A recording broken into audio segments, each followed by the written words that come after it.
I have been thinking about this all frickin' morning and I can't wrap my head around it and I can't figure it out. So I'm gonna just vomit out the confusion I have in my head, and hopefully some of you will be able to help me explain what the hell I'm either thinking or should be thinking or something like that. So this is regarding the film Arrival. The sci-fi, if you want to call it sci-fi film, that's just come out recently, which if you haven't seen and you want to see, don't watch this video because this has got spoilers. Okay, big warning, spoiler, spoiler, spoiler.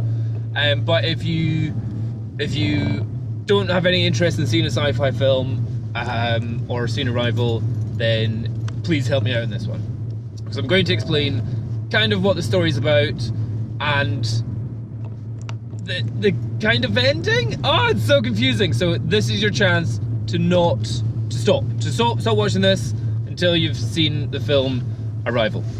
Okay, so if you're still watching or if you've already seen the film Arrival, a quick synopsis is aliens land on the planet. The humans are trying to communicate with it. The girl, Amy Adams, goes along or Louise, goes along and ends up communicating with them, finds out that time to these animals is circular or is non-linear, whatever the fuck that means. And as she learns their language, she develops their ability to see through time. Yeah, kind of magic.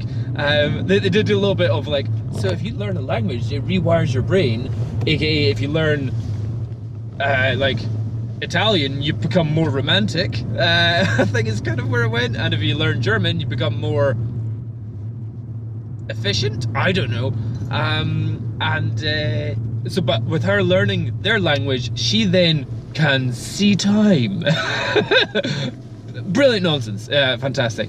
But then the point of the film is that the very start is actually the ending, and it's her having a child who then later dies of cancer. But yet at the last third of the film, when she's able to realize that she's in a non-linear time frame, it's so fucking impossible to explain simply, in a non-linear time, and she's able to see the future and be in the present and also be in the future while contemplating the past, while blah, I have no idea what the fuck.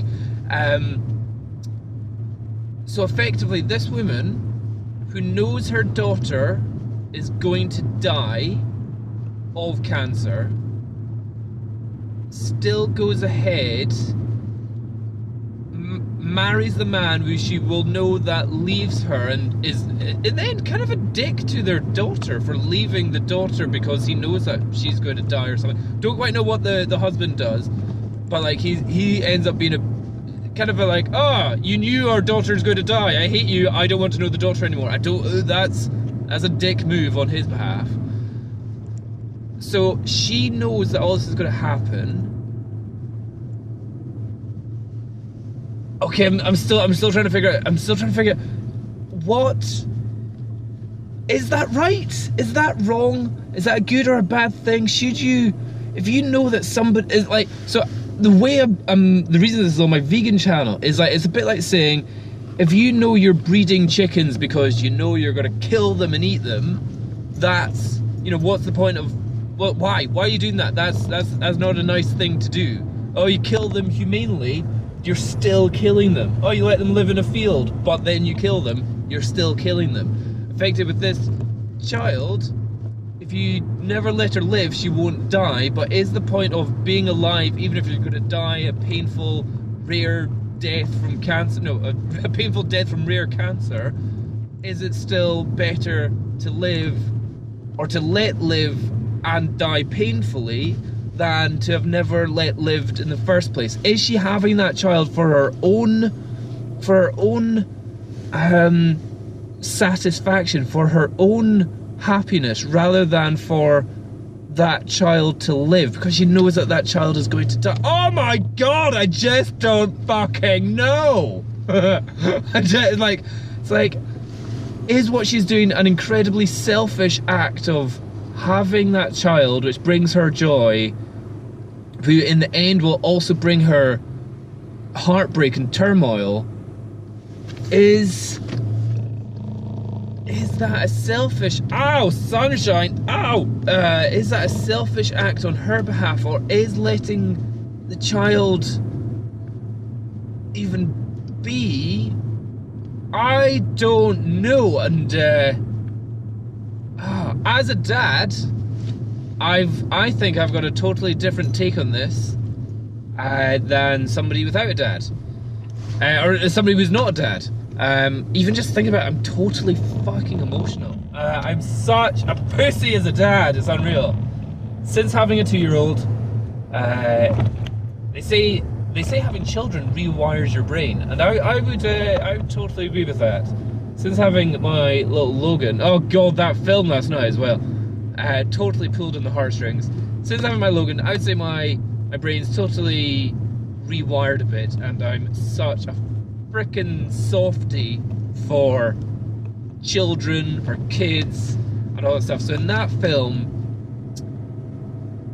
the thought of knowing that your child is going to die, the heartbreak, I don't think I could take. Like, I fully, annoyingly, think very negative thoughts about my child, in the way of, I'm constantly thinking of dangers. It's like, if I put him on the bed and then I go out the room, all I'm thinking about is, what if he falls off the bed and hits his head, and then he's got brain damage? Oh my goodness, I'm so and all those negative thoughts are very beneficial, because what they're doing is they're making you think of dangers, and that's just something which, maybe it's really just when you have your first child, your brain is transforming to seeing everything as a frickin' danger, instead of like, it's a bed, you sleep on it. Now it's like, oh my god, it's a giant castle, which if he falls off, he's gonna plummet all the way down to the floor, and his little head is like an egg, which can be mushed. Not a good idea. So all these negative thoughts are actually very beneficial. Like how I say, in some cases, like, hate is a good thing, bad thoughts can be a good thing as well. Negative thoughts can be beneficial.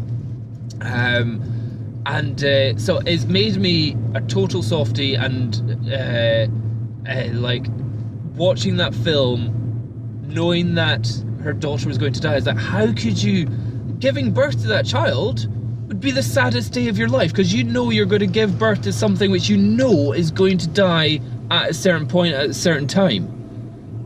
Which is that not fucking weird? Is that not, hey, I'm having a kid, it's gonna die.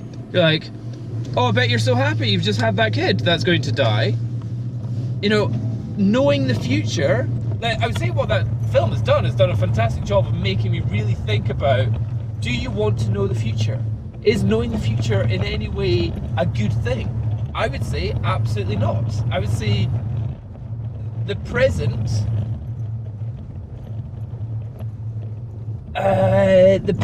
being a mystery, no, the present being what it is, and the future being a mystery, is what makes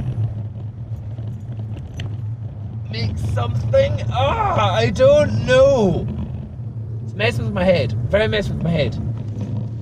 So, sorry, if any of you have seen the film, or have any thoughts on it, or if any of you are parents and really want to discuss the morality of having a child which you know is going to die a horrible, painful death, and at the same time you did know the future. This is the weird thing. So, like, she's then like, would you not be emotionally dead?